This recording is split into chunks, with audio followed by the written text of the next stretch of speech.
नमस्कार।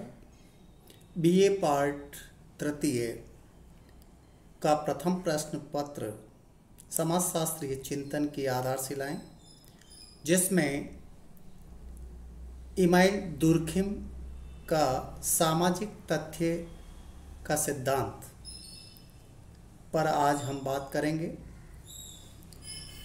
समाजशास्त्र के विकास में कई समाजशास्त्रियों ने अपना योगदान दिया, जिसमें समाजशास्त्र के जनक कहे जाने वाले ऑगस्ट कॉम्ट और हर्बर्ट स्पेंसर, मैक्स वेबर तथा इमाइल दुर्खिम का महत्वपूर्ण योगदान रहा है। इमाइल दुर्खिम ने समाजशास्त्र को आगे बढ़ाने में कई वैज्ञानिक रूप से अध्ययन किए और उन्होंने एक समाजशास्त्र को विज्ञान की श्रेणी में लाकर खड़ा किया। इमाइल दुर्खिम ने कई पुस्तकें लिखी, जिसमें the division of labour in society, the rules of sociological method, the suicide, elementary forms of religious life, sociology and Saint Simon में तथा रोमन साम्राज्य में यहूदी, मॉन्टेस्क्यू पर छात्र शोध प्रबंध। इसके अलावा और भी कई पुस्तकें इमाइल दुर्खिम ने लिखी हैं। आज हम इमाइल दुर्खिम की महत्वपूर्ण जो अवधारणा है, सिद्धांत है, सामाजिक तथ्य, उस पर हम बात करने जा रहे हैं। सामाजिक तथ्य एक महत्वपूर्ण अवधारणा के रूप में इसलिए है क्योंकि इसे वैज्ञानिकता की कसौटी पर कसा गया है। सामाजिक तथ्य को कार्य करने, विचार करने और अनुभव करने के तरीकों के रूप में बताया है। अर्थात व्यक्ति कोई भी कार्य करे, विचार करे और अनुभव करे तो वह सामाजिक तथ्य है, लेकिन इसके साथ ही वह अनुभव तो करता ही, लेकिन व्यक्तिगत चेतना से बाहर अपने अस्तित्व को बनाए रखने की उल्लेखनीय विशेषता पाई जाती है। अब यहाँ पर देखिए, दो प्रकार की चेतना देखने को मिलती है। एक तो है व्यक्तिगत चेतना और दूसरी है सामूहिक चेतना। व्यक्तिगत चेतना व्यक्तिगत विचार है व्यक्ति के और केवल व्यक्ति तक ही सीमित है, और सामूहिक चेतना संपूर्ण समूह की चेतना होती है। और संपूर्ण समूह की चेतना होने के कारण व्यक्ति उसका उल्लंघन नहीं कर सकता। यही कारण है कि सामाजिक तथ्य जो है वो सामूहिक चेतना का परिणाम होती है, क्योंकि समूह के सभी लोग इसे स्वीकार करते हैं।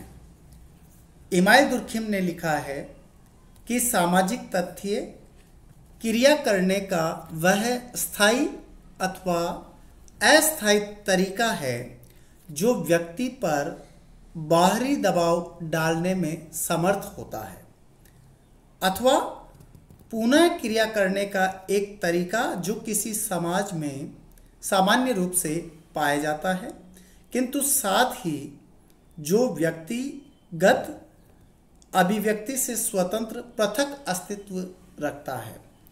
अब यहाँ इमाइल दुर्खिम कह रहा है कि सामाजिक तथ्य क्रिया करने का तरीका तो है, लेकिन वह स्थायी और अस्थायी है जो व्यक्ति पर बाहरी रूप से दबाव डालने में समर्थ होता है। इसका तात्पर्य यही है, जैसे इसमें एक कहा जा सकता है कि जैसे विवाह एवं मृत्यु की संख्या में किसी भी समाज में थोड़ा बहुत परिवर्तन होता है, अतः इनकी वार्षिक दर लगभग स्थायी एवं स्थिर रहती है, तो इसलिए इन्हें सामाजिक तथ्यों की श्रेणी में रखा जाता है। सामाजिक तथ्य में चूंकि समूह की स्वीकृति होती है, संपूर्ण समूह के लोग इसे स्वीकार करते हैं, तो जैसे प्रथा है, परंपरा है, रूढ़ियाँ हैं, जनरीतियाँ हैं, विश्वास है, मूल्य है, प्रतिमान हैं, ये सभी आदर्श और नैतिकता से जुड़े हुए हैं और इन सभी को समाज स्वीकार कर रहा है।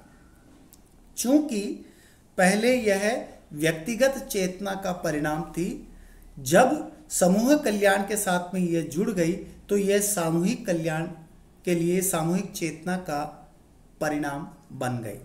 अब व्यक्ति पर यही चेतना दबाव डालती है कि वह इस सामाजिक तथ्य के अनुरूप कार्य करें। यदि कार्य नहीं करते हैं तो उसको दंड स्वरूप आलोचना की जाएगी। तो इस आधार पर इमानुएल दुर्खिम ने कहा कि ये सामाजिक तथ्य है। यहाँ पर सामाजिक तथ्य के लिए कुछ विशेषताएं प्रकट होती हैं, जिसमें पहली विशेषता की अगर हम बात करें तो वह है बाह्यता। एक बाह्यता का मतलब होता है व्यक्ति से बाहर है। सामाजिक तथ्य व्यक्ति से बाहर हैं, इसलिए वो बाह्यता, क्योंकि व्यक्तिगत चेतना से परे हैं, व्यक्ति की चेतना का उस पर प्रभाव नहीं पड़ता है।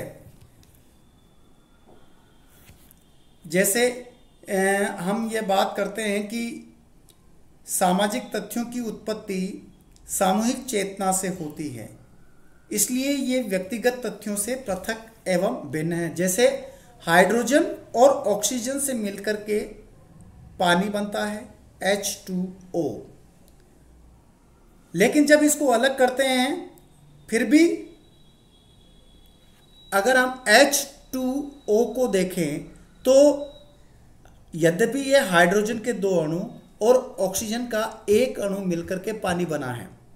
अब उस पानी को न तो हम हाइड्रोजन कहेंगे और न ही इसको ऑक्सीजन कहेंगे, क्योंकि वह तो पानी है, जल है।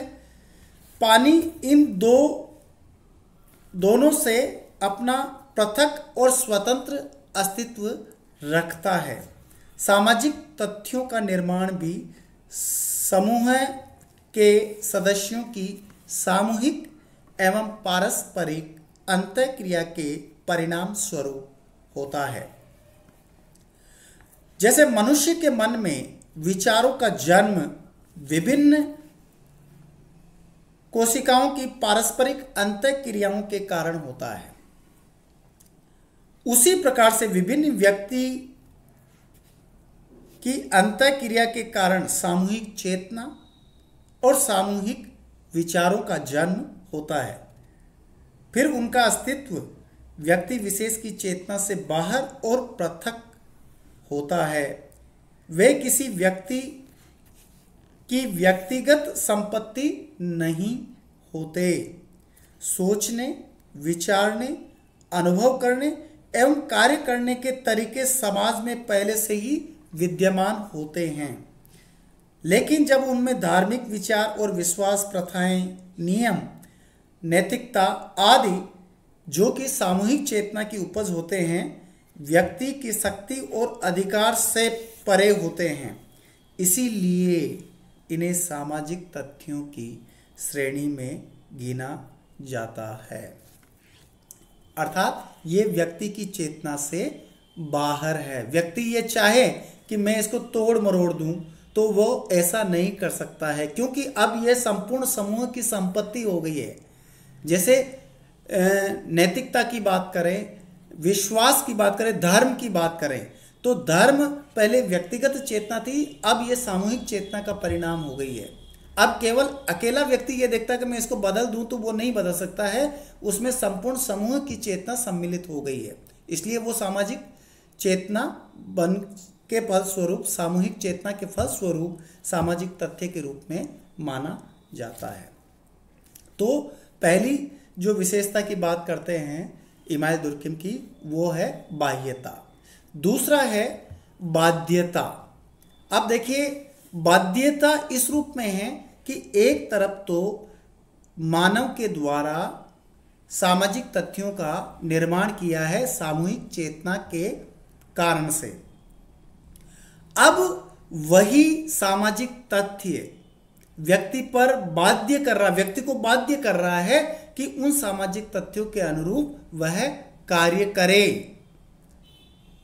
यही कारण है कि व्यक्तिगत चेतना से बाहर भी अपने अस्तित्व को बनाए रखने की उल्लेखनीय विशेषता पाई जाती है सामाजिक तथ्यों में, क्योंकि अब उसकी व्यक्तिगत चेतना नहीं रही है, ये सामूहिक चेतना है, और यह सामूहिक चेतना का परिणाम है कि व्यक्ति को बाध्य कर रही है कि वह इन सामाजिक तथ्यों का पालन करें, उन नियमों का पालन करें। दुर्किम ने सामाजिक तथ्य की बाध्यता और बाह्यता को प्रकट करने के लिए अनेक उदाहरण दिए, जैसे व्यक्तिगत और सामूहिक मस्तिष्क में भेद किया जाता है, यानी व्यक्तिगत मस्तिष्क और सामूहिक मस्तिष्क। राष्ट्रीय संकट के समय राष्ट्रीय सुरक्षा की भावना व्यक्तिगत भावना से प्रबल होती है, यानी जब हमारे देश पर कोई संकट आता है तो वो राष्ट्रीय सुरक्षा का प्रश्न हो जाता है। एक तो होती है व्यक्तिगत और एक होता है राष्ट्रीय।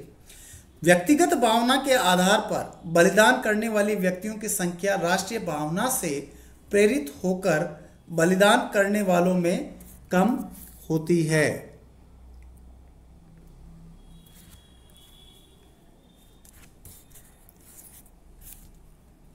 इसके साथ ही व्यक्ति के व्यक्तिगत विचारों, मनोभावों एवं क्रियाओं में शीघ्र ही परिवर्तन आ जाते हैं। दुर्किम के अनुसार नैतिकता एक सामाजिक तथ्य है और सामूहिक चेतना इसके उल्लंघन पर नियंत्रण लगाती है। नैतिकता के उल्लंघन पर समाज दंड की व्यवस्था भी करता है, चाहे वह अधिक कठोर नहीं हो। समाज के कानून, प्रथाएं, परिपाटियां सामाजिक तथ्य हैं। यदि हम इसका विरोध करते हैं, अवमानना करते हैं, तो हमें समाज का दबाव महसूस होगा। समाज हमें ऐसा करने से रोकता है।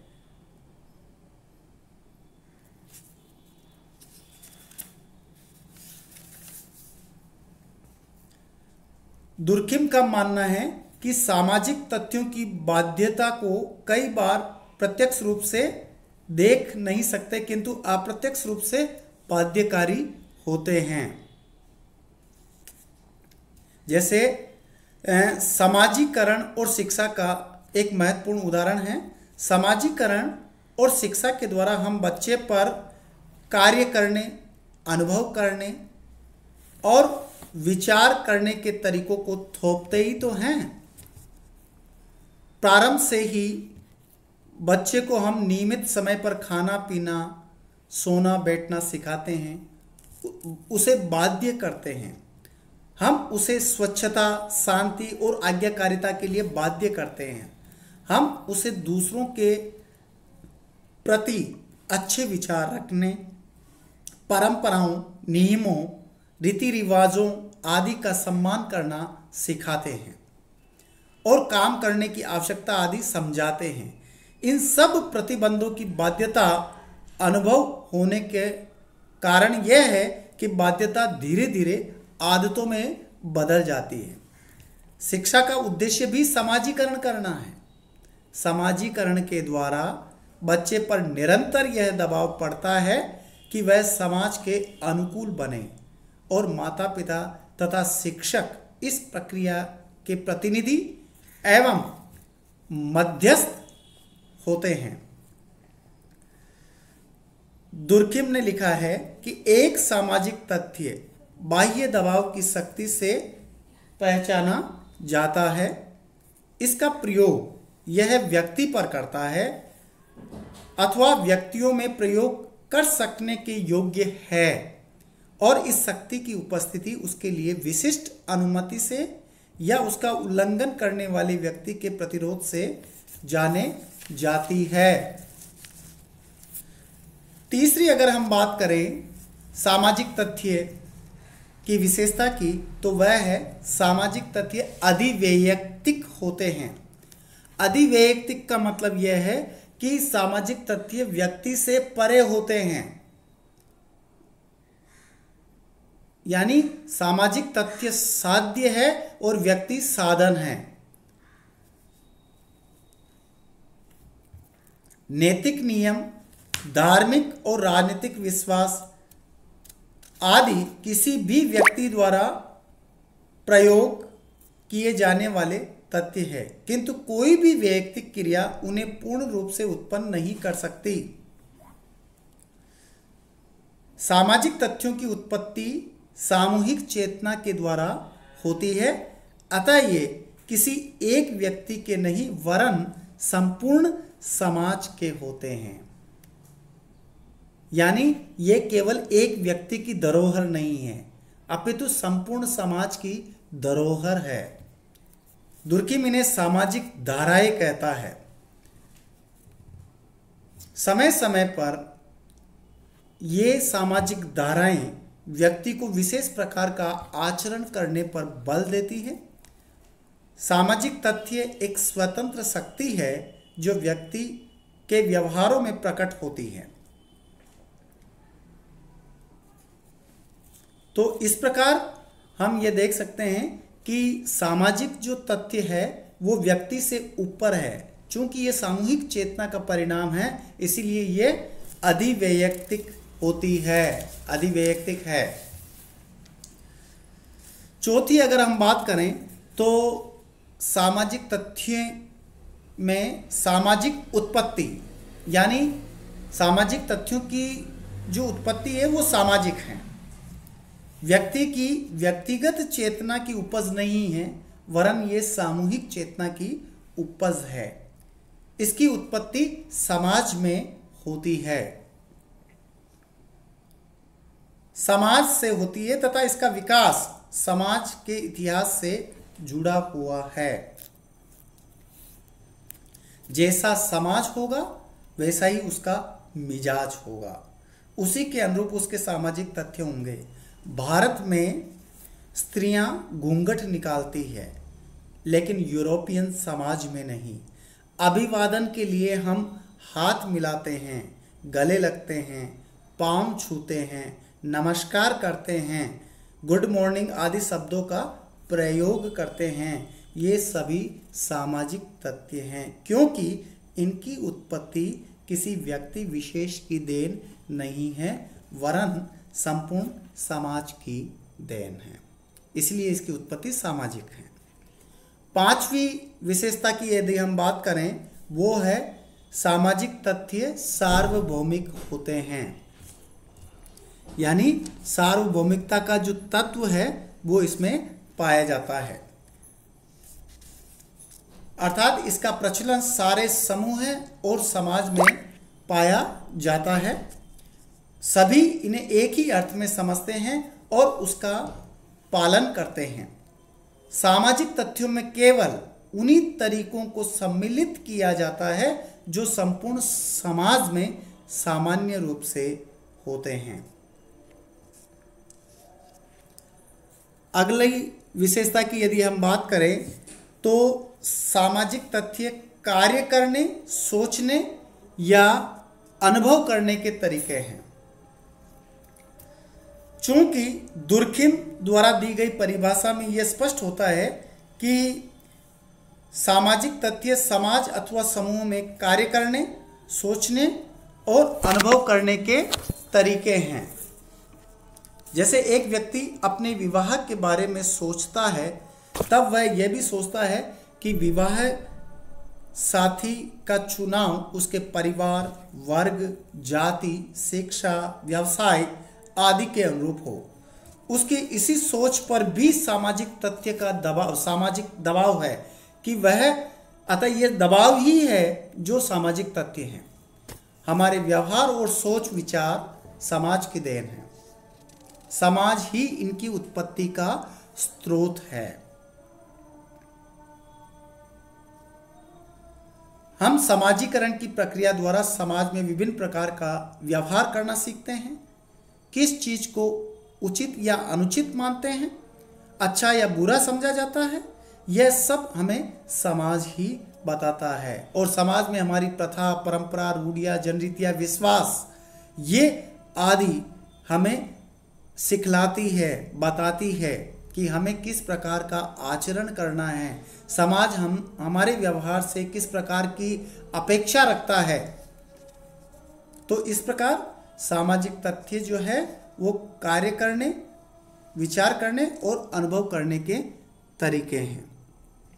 अगली बात अगर हम कहें सामाजिक तथ्य की विशेषता की, तो वह है सामाजिक तथ्य सीखे जाते हैं। सोशल फैक्ट्स आर लर्न्ड, यानी सीखे जाते हैं। सामाजिक तथ्य चूंकि समाज की उपज है, समाजीकरण के द्वारा सीखे जाते हैं।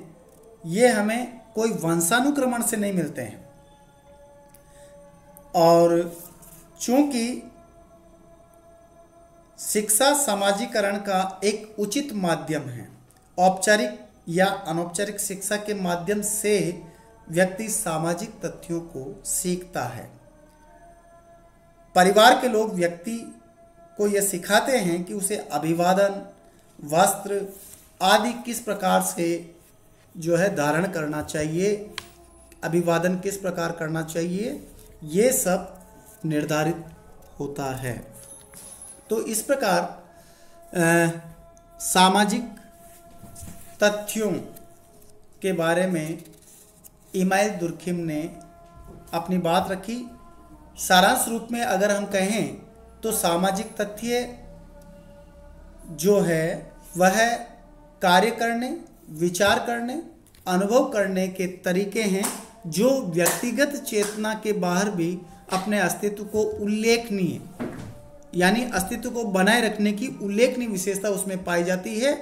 समाज की सामूहिक चेतना का परिणाम है और इस सामूहिक चेतना के परिणाम के कारण ही व्यक्ति पर दबाव पड़ता है और वह इन सामाजिक तथ्यों का पालन करता है। आज तक बस इतना ही। बहुत बहुत धन्यवाद।